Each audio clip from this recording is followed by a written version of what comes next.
In your written testimony, you said that the science behind climate change and its effect on minority communities, quote, should not be up for debate. I'm curious, is the Sierra Club, is this a frequent practice to declare areas of science not up for debate, not up for consideration of what the evidence and data show? If you are relying on the evidence and data, you know, the science, the preponderance of the evidence are there. But that's a different thing than saying we should not debate a question, that the Sierra Club has declared this scientific issue resolved and there should be no debate. Based upon the preponderance of the evidence, the science is settled, but the thing is that anything is up for debate, Senator. We can debate anything. Well, you know, I would note that even the phrase preponderance of the evidence, having been a practicing lawyer for many years, means 51%. That means 49, at least 51% is what the preponderance means. You know, I would ask, for example, if you want to end debate, you don't want to address the facts, how do you address the fact that in the last 18 years, the satellite data show no demonstrable warming whatsoever? Sir, I would rely upon the Union of Concerned Scientists, and I would rely upon the evidence, and again, from our own NOAA officials. The data are there. Is it correct that the satellite data over the last 18 years demonstrate no significant warming? No. How is it incorrect?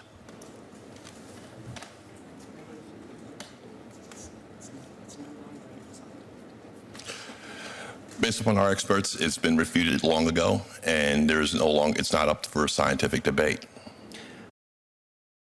So you're familiar with the phrase, the pause?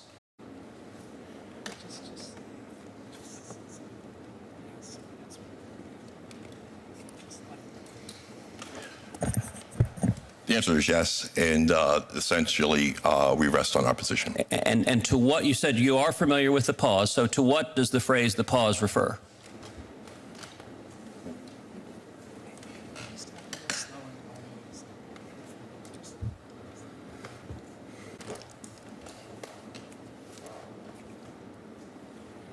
I'm sorry, you said you were familiar with that term, so I asked to what does it refer? Essentially, it's the slowing in global warming during the 40s, sir. During the 40s? Is it not the term that global warming alarmists have used to explain the inconvenient truth, to use a phrase popularized by former Vice President Al Gore, that the satellite data over the last 18 years demonstrate no significant warming whatsoever? Global warming alarmists call that the pause because the computer models say there should be dramatic warming, and yet the actual satellites taking the measurement don't show any significant warming. But, Senator, 97% of the scientists concur and agree that there is global warming and anthropogenic impact with regards to global. The problem with that statistic that gets cited a lot is it's based on one bogus study. And indeed, your response, I would point that your response is quite striking. I asked about the science and the evidence, the actual data. We have satellites. They're measuring temperature. That should be relevant. And your answer was, pay no attention to your lying eyes and the numbers that the satellites show. Instead, listen to the scientists who are receiving massive grants who tell us, do not debate the science. Sir, this is one of the national pastimes in America, and while we're debating what 97% of scientists have already settled, the 3% that we, as I say, have invested in with regards to the carbon industry, you know, our planet is cooking and heating up and warming. So this is one of the reasons why. So hold on a second. It is the Sierra Club's position that right now the Earth is cooking up and heating and warming. Is that the Sierra Club's? I mean, I just want to quote you and understand. I am saying I concur with 97% of the world's scientists with regards to global warming and the anthropogenic effects of mankind with regards to climate. But sir, would you answer the question? Is it the Sierra Club's position, as you just testified, that the Earth is cooking up and heating and warming right now? Is that the Sierra Club's position? Global temperatures are on the rise, sir.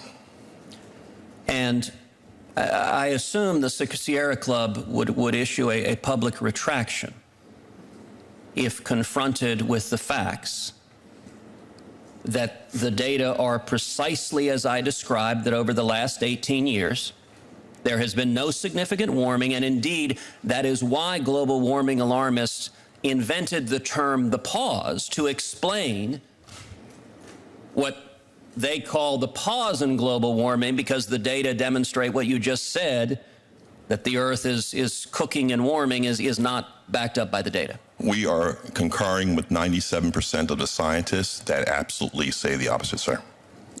So if the data are contrary to your testimony, would the Sierra Club issue a retraction? Sir, we concur with the 97% scientific consensus with regards to global warming. Aaron Mayer, the president of the Sierra Club, keeps falling back on this 97% consensus. In my book called A Disgrace to the Profession, I take apart this 97% consensus.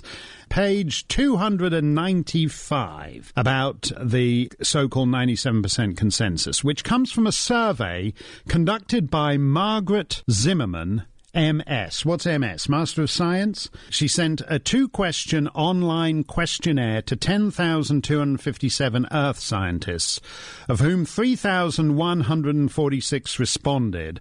Of those 3,146 Earth scientists who responded, around 50% do not buy into the global warming. So she instead selected 79 of the sample, 79, and asked them a further question, climate science experts, as she called them. And 2 gave the wrong answer, so they were knocked out.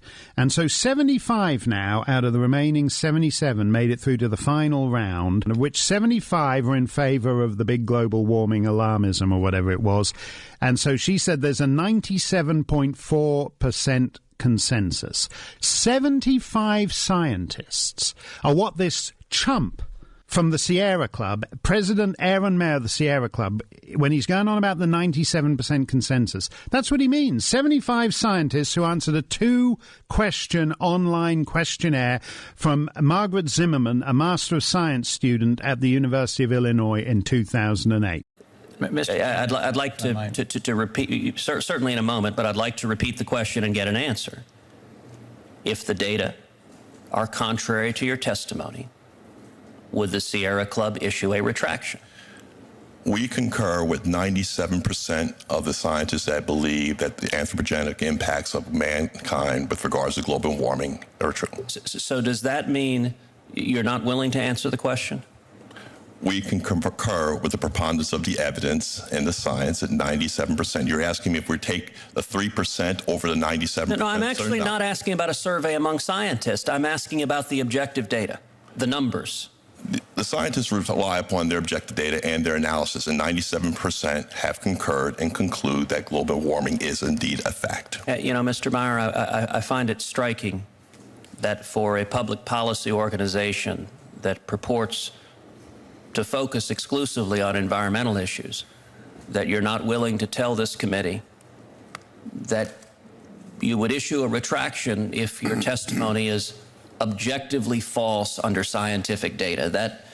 That undermines the credibility of any organization if you will persist in a political position regardless of what the science shows, regardless of the facts, regardless of the evidence, and regardless of the data. That is not consistent, I would suggest, with sound public policy.